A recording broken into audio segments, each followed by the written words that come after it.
મિત્રો હવામાન વિભાગે વરસાદની આગાહી છે તે પણ કરવામાં આવેલી છે। ત્યાર પછી મિત્રો આજના વિડીયોની અંદર જો વાત કરવાના છે તો જે તમને જે મિત્રો આપણે ભીંડીના માધ્યમથી સમજવાના છે કે આજે મિત્રો કયા કયા વિસ્તારોની અંદર જે છે તે મિત્રો વરસાદની આગાહી કરવાની છે અને કયા વિસ્તારોની અંદર છે તે મિત્રો વરસાદ પડવાનો છે।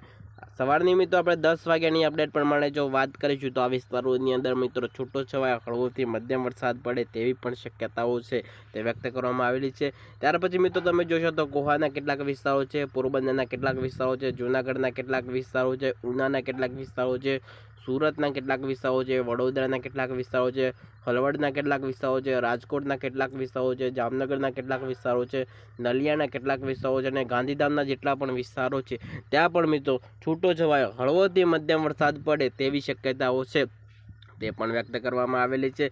ત્યાર પછી મિત્રો જો વાત કરીએ તો આ વિસ્તારોની અંદર પણ વરસાદ કેવો જ આપણને જોવા મળવાનો છે। ત્યાર પછી તમે જોશો તો અહેમદાબાદના કેટલાક વિસ્તારો છે, ધોળકાના કેટલાક વિસ્તારો છે, ત્યાર પછી મિત્રો મધુવાના કેટલાક વિસ્તારો છે, કપડવંજના કેટલાક વિસ્તારો છે, ડાકોરના કેટલાક વિસ્તારો છે, આણંદના કેટલાક વિસ્તારો છે, વિરમગામના કેટલાક વિસ્તારો છે।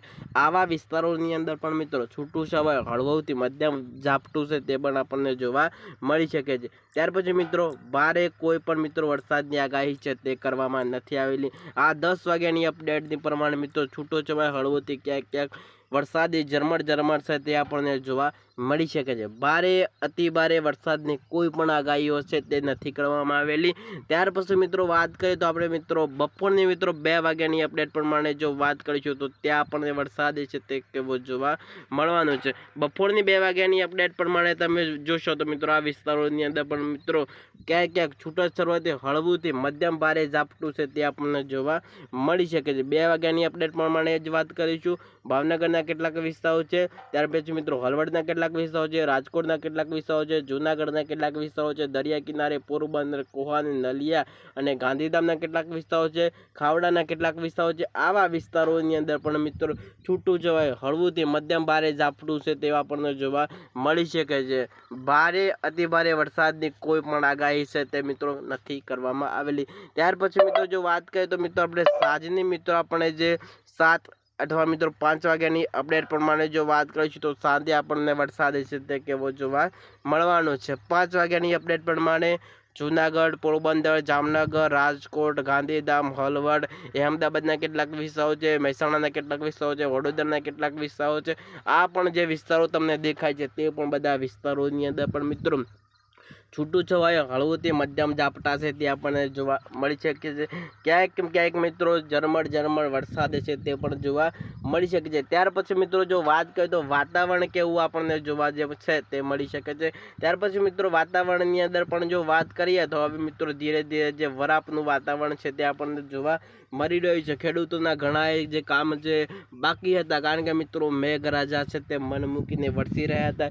ઘણા જે ખેડૂતો ભાઈઓના કામ છતાં તે સંપૂર્ણ કામ પતાવી દેવા ન મળે વિનંતી। ત્યાર પછી મિત્રો હવે 27 તારીખ હવે ગુજરાતમાં મેઘરાજાની એન્ટ્રી છે તે થવા જઈ રહી છે। ત્યાર પછી મિત્રો વાત કરીએ તો આ વિસ્તારોની અંદર પણ મિત્રો અત્યારે વાવાઝોડું છે તે ધૂમ મચાવી રહ્યું છે। આ વિસ્તારોની અંદર પણ મિત્રો તમાર તોડ જે વાવાઝોડું છે તે પડી રહ્યું છે। એ વિસ્તાર કયા કયા વિસ્તાર છે તે પણ તમને સંપૂર્ણ માહિતી છે તે આજના વિડીયોની અંદર તમને આપી દેવાના છે। ત્યાર પછી મિત્રો જો વાત કરીએ તો આ વિસ્તારોની અંદર તમે જોશો તો અત્યારે જે વાવાઝોડું છે તે સક્રિય થઈને આ વિસ્તારોની અંદર પણ મિત્રો વાવાઝોડું છે તે ધૂમ મચાવી રહ્યું છે। ત્યાર પછી મિત્રો સિત્તેરના કેટલાક વિસ્તારો છે, ચટગામના કેટલાક વિસ્તારો છે, આવા બધા વિસ્તારોની અંદર પણ મિત્રો અત્યારે વાવાઝોડું છે તે ધૂમ મચાવી રહ્યું છે। ત્યાર પછી મિત્રો વાત કરીએ તો જે મ્યાનમારના જેટલા પણ વિસ્તારો છે ત્યાં પણ વાવાઝોડાએ પુષ્કળ ધૂમ મચાવી છે એ પણ તમને વિડીયોના માધ્યમથી સમજવાના છે આપણે। પછી મિત્રો તમે જોશો તો આ વિસ્તારોની અંદર પણ મિત્રો અત્યારે વાવાઝોડું છે તે ધૂમ મચાવી રહ્યું છે। સાથે સાથે મિત્રો આજે કયા દેશોની અંદર તેની ધૂમ છે તે મચાવી રહ્યું છે। ત્યાર પછી મિત્રો જો વાત કરીએ તો જે મ્યાનમારના જેટલા પણ વિસ્તારો છે ત્યાં પણ મિત્રો હવે વાવાઝોડાએ ધૂમ મચાવી છે। ત્યાર પછી તમે જુઓ તો જે બાંગ્લાદેશના જેટલા પણ વિસ્તારો છે તમે જુઓ તો અહીંયા તમે તમને સંપૂર્ણ માહિતી આપું. જે બાંગ્લાદેશના જેટલા પણ વિસ્તારો છે, ત્યાર પછી મિત્રો મ્યાનમારના કેટલાક વિસ્તારો છે. આવા વિસ્તારોની અંદર પણ મિત્રો અત્યારે વાવાઝોડું છે તે પુષ્કળ વાવાઝોડું છે તે આપણને જોવા મળી રહ્યું છે. 100થી મિત્રો 150 કિમી પ્રતિ કલાકે મિત્રો મ્યાનમારની અંદર જે વાવાઝોડાએ ધૂમ છે તે મચાવી રહી છે. કેટલાક વિસ્તારોની અંદર તો મિત્રો અતિ ભારે વરસાદ છે તે પણ પડી રહ્યો છે, અને સાથે સાથે મિત્રો વાવાઝોડાથી ઘણા બધા જે નુકસાનો છે તે મ્યાનમારની અંદર છે તે આપણને જોવા મળી રહ્યા છે. તો ચાલો મિત્રો બીજી અપડેટ સાથે ફરી મળીશું. રજા આપશો. વંદે માતરમ.